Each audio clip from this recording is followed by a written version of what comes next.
tonight I'll be using this camera with just one lens. It's brand new and it's the 25V, Hasselblad's newest wide-angle lens, and it's got me all excited.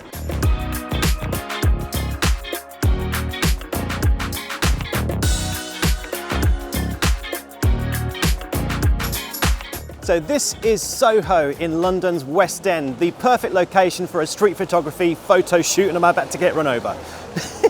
All of the pretty theatre lights, the street lamps and neon signs. Plus, I've worked in the West End for much of my adult life, so I know this place like my own backyard. Nice.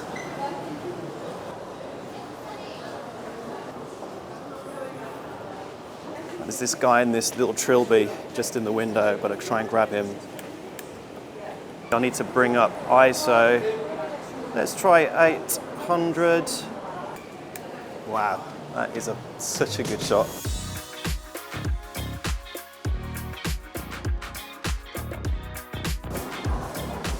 Just waiting for someone to come in the shot. Here we go, someone coming out the door now.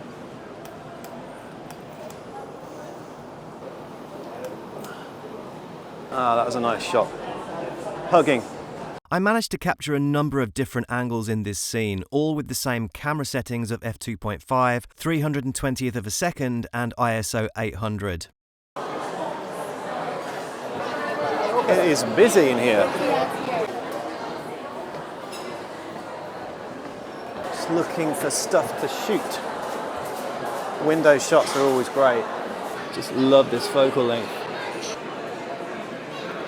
That's nice. So I've got this lovely leading line of this handrail. I'm at f2.5 and 250th of a second. The ISO is pretty high though, it's 3200, but this camera can pretty much deal with it. Even at a high ISO like 3200, this lens on the X2D produces some very clean images. A full frame camera would struggle to keep up at this level. So street photography is one of the most popular art forms right now, and I guess it's because, well, it's a great place to learn your craft, cut your teeth, and then springboard you into other types of photography like landscape, portraiture, architecture. And let's face it, everyone has a camera in their back pocket these days.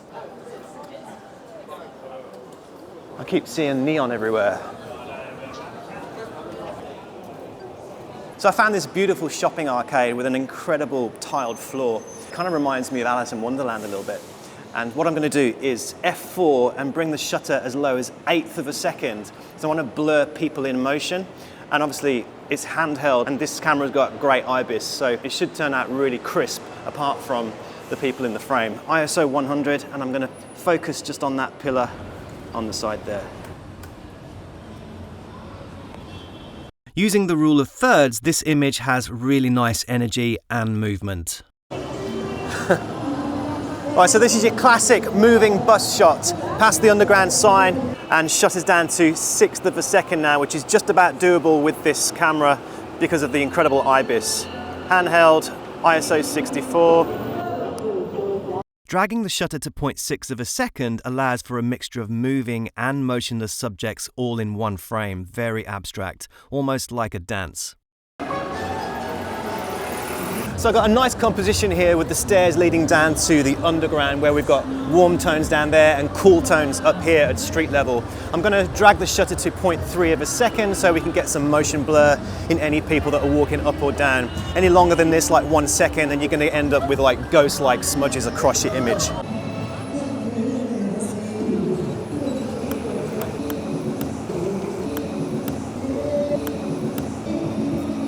The 25V offers great focal range, capturing wide angles while enabling the ability to crop in and maintain a high level of resolution from that 100 megapixel sensor. So this is Theatreland. This is Shaftesbury Avenue, lots of pretty theatres down here with all the twinkly lights. I'm going to do a 1 second exposure again, just like I did with the buses at Piccadilly, and shoot along the theatres and get some really nice light trails with all this traffic.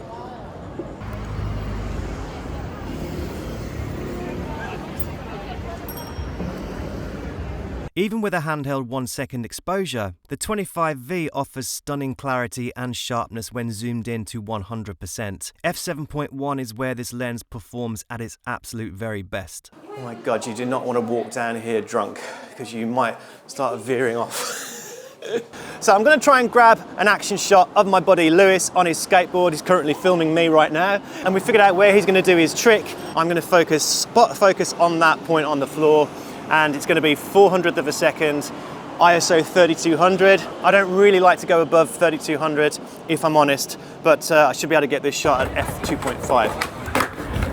400th of a second is quite high for nighttime photography, but the shutter needs to be that quick to freeze the action. So if you've seen previous videos on my channel before regarding the X2D, you'll know that this camera has 15 stops of dynamic range, which means it's brilliant for recovering shadows and highlights in post-production for nighttime photography like this. That being said, my preferred method for shooting nighttime photography is to underexpose the scene by around half a stop to a stop. And the reason I do this is because shadows suffer more from noise in higher ISO conditions. And let's face it, the highlights are more important in nighttime photography. So expose for the highlights well within the confines of the histogram. So I found a pretty interesting art installation here, and because I'm using the 25V, 25mm, on a medium format camera, which is equivalent to 20mm on a full frame, when you're presented with a scene like this where there's detail from floor all the way to the sky, this lens can pretty much handle it. The lighting's not great, but I'm going to push up the ISO a bit. Let's bring the shutter down, because I'm obviously handheld, all the way down to 20th of a second. ISO we can bring down to 800.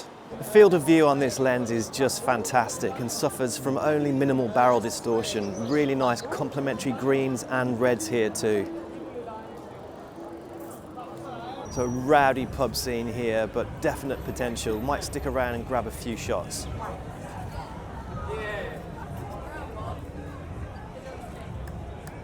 Moments later, the scene quietened down and gave me a solitary passerby, much cleaner image.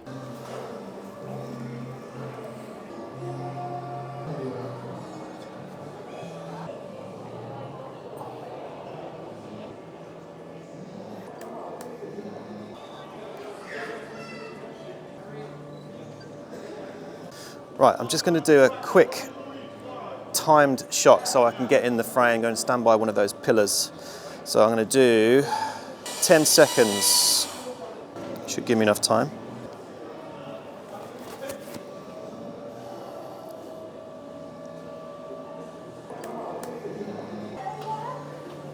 Taken at ISO 800, wide open at f2.5 and 1/60th of a second. Simply spot focusing on the pillar next to where I place myself in the composition.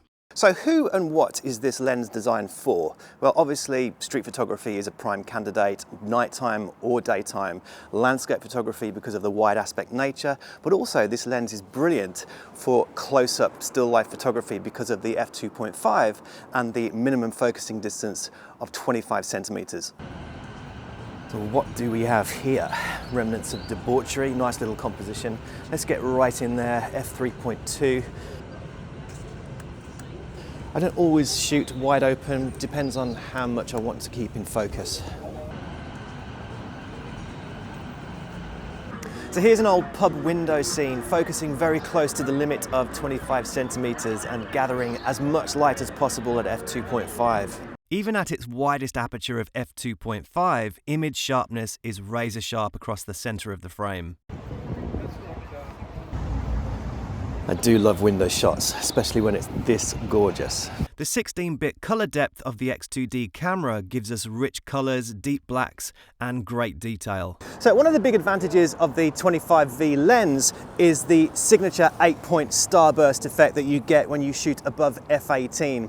So I've got a cityscape shot here on Waterloo Bridge, and also this lens has what's called a manual focus clutch ring, so you can just whack it into that and turn it to the infinity marking, and for shots like this you'll end up with perfect focus every time. So the infinity marking is particularly useful and accurate for astrophotography. No stars here obviously. 5-second timer so the tripod doesn't shake. Luckily we have one of those Thames taxi boats just coming into frame now. It should create some nice light trails.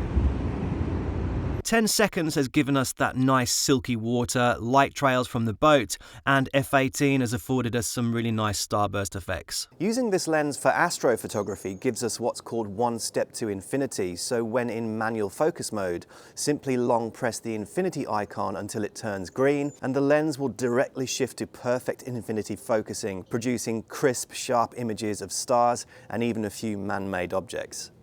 Right, I'm back from my nighttime trip around London town. Lots of images, hopefully some good ones in there. And I've been involved in the testing phase of the 25V for the past couple of months. And I just wanted to chat to you about some of the highlights of this lens, any downside, if any, and where Hasselblad places this lens in amongst their already impressive lineup of V glass. Firstly, I have to say it's hard not to like this lens a lot. It's perfectly designed, beautifully crafted with this manual focus clutch ring. Ooh, such a nice action. And very quick autofocus, which I know is something Hasselblad has been working very hard to improve over their new lineup of V lenses. I'm not a fan of the aperture ring. I think I said this about the 90V in one of my previous videos. It's a bit narrow and it needs to be raised or have some kind of rubber ring around it, just so you can decipher between the ring and the body of the lens. But it's just a small thing, personal preference of mine. It is a 25mm lens, which I've been mentioning all night, and the full frame equivalent is 20mm, which places this lens kind of firmly in that ultra wide angle category. Now, typically ultra wide lenses do struggle to get blurry foregrounds and backgrounds at this field of view, you know, that buttery bokeh. But it is absolutely doable with the 25V because of the f2.5 aperture and that minimum focusing distance of 25 centimeters. With some of my test shots, like this image of the coffee machine, focusing pretty close to the subject, I was able to achieve nice fall off in the background. This image shows nice out of focus background and foreground with good subject isolation. Now, for street photography, this lens is probably a bit on the large side, not as discreet as, say, the 28P, which I was a big fan of, by the way. But what this lens does offer over the 28P is that larger aperture at f2.5, which makes this a great nighttime photography lens. I mean, some of the images in this video were shot at ISO 3200, which is kind of my limit for image quality. The low light skateboard shot simply would not be possible with most cameras and lenses because you have to push the shutter fast enough to freeze the action. Landscape photography is an obvious choice for this lens, but where I would use it most of all is probably wedding photography because of those group shots, those wedding prep shots, and those close-up detail shots of the flowers, cake, and rings, etc. Also, environmental portraits are a perfect fit for this lens, 3/4 portraits or full-length shots. This image was taken at 4,000th of a second, which incidentally is the maximum flash sync speed of this lens. I probably wouldn't use this lens for headshots because 25mm is a bit wide and not very favorable on the face, but the applications for Hasselblad's newest wide-angle lens are vast. Handheld long exposures up to a second are a piece of cake, and this is why the X2D medium format camera is miles ahead of the competition. Anyway, thanks for watching. Hope you enjoyed the video. If you did, please give us a thumbs up by hitting that like button. Don't forget to subscribe to this channel for more photography content, and I'll see you in the next one.